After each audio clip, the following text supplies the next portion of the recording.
in o ý thiêm thu nâng bầu na hi kiên cả ngày về gian so còn lại chúng na go nâng bầu gieo na hin khô ca mong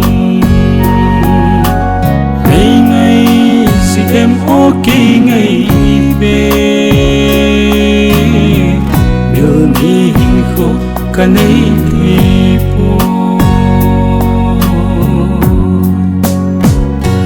nâng gieo na ca hin khô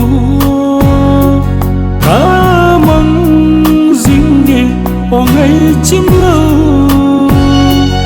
yên thế thì ba na nang bầu na hi nay yên thế sắp lâu dên in ho go gian so còn lại chúng na go nang bầu gieo na hin khô ca mong ngày ngày si em ok ngày về